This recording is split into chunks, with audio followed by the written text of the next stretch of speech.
Assalamu alaikum. Welcome back to E-Series Preparation General Knowledge Past Paper Question set number 27.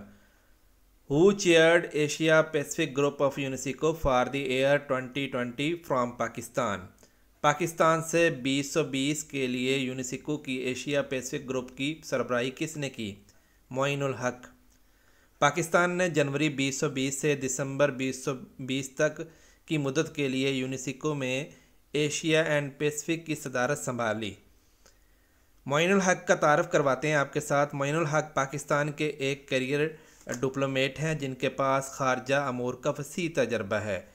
वो मुख्तलिफ़ आला सतही सफारती ओहदों पर फाइज रह चुके हैं और मुतअद्दिद ममालिक और बैनुल अक़वामी अदारों में पाकिस्तान की नुमाइंदगी कर चुके हैं। मोइनुल हक फ़्रांस, मलेशिया और नेपाल समेत मुख्तलिफ़ ममालिक में पाकिस्तान के सफ़ीर के तौर पर खिदमात सर अंजाम दे चुके हैं। वो बरतानिया, अमेरिका और मिस्र में भी सफारती ज़िम्मेदारियाँ निभा चुके हैं। अपने पूरे कैरियर के दौरान उन्होंने दो तरफ़ा तल्लुकात को फ़रोग़ देने, इक़्तिसादी तल्लुकात को मज़बूत बनाने और बैनुल अक़वामी सतह पर पाकिस्तान के मफादात की नुमाइंदगी करने में सरगर्मी से हिस्सा लिया। अपने सफ़ीराना करदारों के अलावा मोइनुल हक पाकिस्तान की वजारत ख़ारजा में अहम ओहदों पर फाइज रह चुके हैं। उन्होंने वजारत के तर्जमान के तौर पर भी खिदमात सर अंजाम दी हैं। मीडिया और आवाम को पाकिस्तान की खारजा पॉलिसी के मामलात पर मालूमात और मवासलात फ़राहम की हैं। मोइनुल हक अपनी सफ़ारती महारत, पेशा वराना महारत और अपने मुल्क की खिदमत के लिए अज़म के लिए जाने जाते हैं। सफारतकारी और बैनुल अक़वामी तल्लुकात में उनकी शराकतें नुमाया रही हैं और वो पाकिस्तान के मफाद की नुमाइंदगी करने और दीगर अक़वाम के साथ तावन की फ़रोग़ देने के लिए अहम किरदार अदा करते रहे हैं। आजकल मोइनुल हक जो हैं वो एज ए सफ़ीर चाइना में तैनात हैं। Next question. During Mughal rule Bakhshi was, Mughal दौरे हुकूमत में बाशकी क्या था? In-charge of military affair. Mir Bakhshi Mughal सल्तनत में मिलिट्री एडमिनिस्ट्रेशन के सरबराह थे। दिल्ली सल्तनत में और बादशाह अकबर के दौरे हुकूमत में फ़ौजी जनरल का लक़ब मीर बख्शी कहलाता था। वो तमाम फ़ौजी हुक्मरानी की निगरानी करता था। फ़ौजी क़ुव्वत की फ़ौरी अदायगी का हिसाब किताब और फ़ौजी हिकमत अमलियों में रद्दोबदल मीर बख्शी के कुछ अहम फ़राइज़ थे। मीर बख्शी का ओहदा खिलजी सल्तनत दिल्ली के दौरे हुकूमत में शुरू हुआ था। Next question. Which religions follower are not allowed to eat sehri while keep fast? किन मज़ाहब के पैरोकार को रोज़े की हालत में सहरी खाने की इजाज़त नहीं है? Christian and Jews. ईसाई और यहूदी मजहबी पैरोकारों को रोज़ा रखते हुए सहरी खाने की इजाज़त नहीं है। इस्लाम के अलावा 6 मज़ाहिब जिनमें रोज़ा रखना ज़रूरी है। नंबर 1 यहूदी, 2 बुद्ध मत, 3 कैथोलिक, 4 हिंदू और 5वां है बहाई, 6ठा है मोर्मोन्स MORMONS। नेक्स्ट क्वेश्चन है।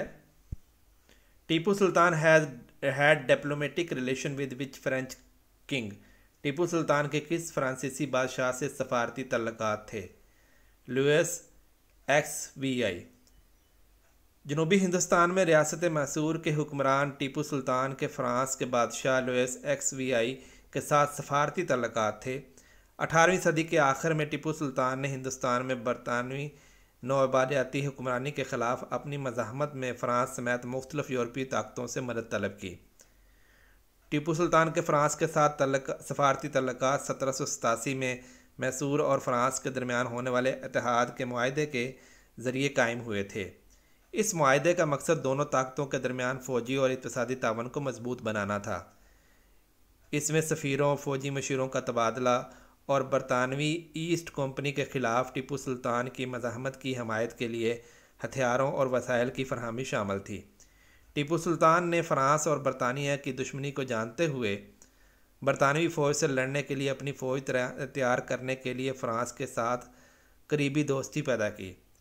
मैसूर की फ़ौज को तरबियत देने के लिए फ़्रांसीसी फ़ौजियों को मैसूर की फ़ौज में भर्ती किया गया, क्योंकि ये जो फ़्रांस के और برطانوی ایسٹ جو ہے یہ ایک دوسرے کے اپوزٹ تھے، تو فرانس نے ٹیپو سلطان کے ساتھ یعنی کہ معاہدہ کر لیا تھا، اور فرانسیسی فوجیوں نے جو ہے میسور کی فوج میں ان کو بھرتی بھی کر لیا گیا تھا۔ 1799 1789 میں شروع ہونے والے جو فرانسیسی انقلاب نے ٹیپو سلطان اور فرانس کے درمیان سفارتی تعلقات کو متاثر کیا۔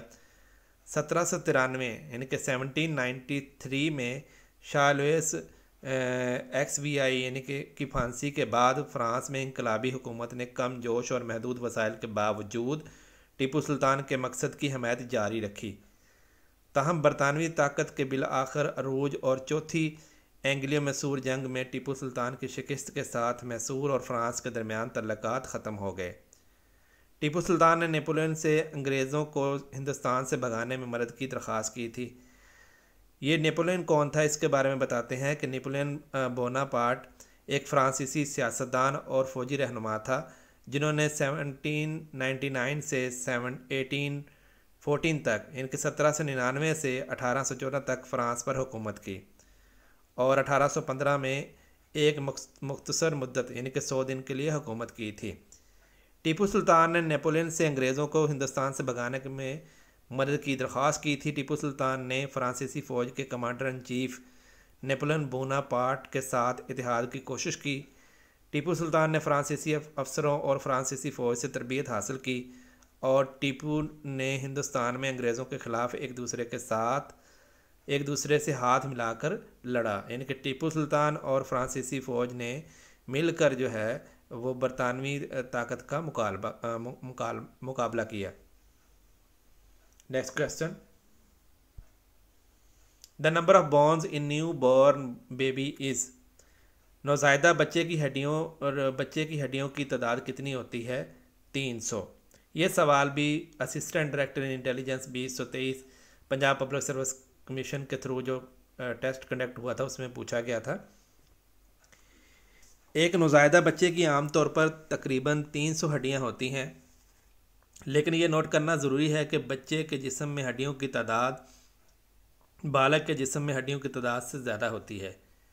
اس کی وجہ یہ ہے کہ بچے کے جسم میں کچھ ہڈیاں ابھی تک پوری طرح سے فیوز نہیں ہوتی۔ جیسے جیسے بچہ بڑھتا اور نشوونما پاتا ہے، اس میں کچھ ہڈیاں وقت کے ساتھ مل جاتی ہیں، جس کے نتیجے میں ہڈیوں کی کل تعداد میں کمی واقع ہوتی ہے۔ جب تک ایک بالغ فرد ہوتا ہے تو اس کے جسم میں عام طور پر 206 ہڈیاں ہوتی ہیں۔ ایک فرد بالغ ہوتا ہے تو اس کے جسم میں کتنی ہڈیاں ہوتی ہیں؟ 206 ہوتی ہیں، کیونکہ کچھ ہڈیاں نشوونما اور نشوونما کے دوران جو ہے آپس میں مل جاتی ہیں۔ ڈیئر اسٹوڈنٹ، اگر آپ کو ہماری یہ ویڈیو اچھی لگی ہے تو ان تمام اسٹوڈنٹ تک یہ ویڈیو پہنچائیں جو آل کمپیٹیٹیو ایگزام کی تیاری کر رہے ہیں۔ اللہ حافظ۔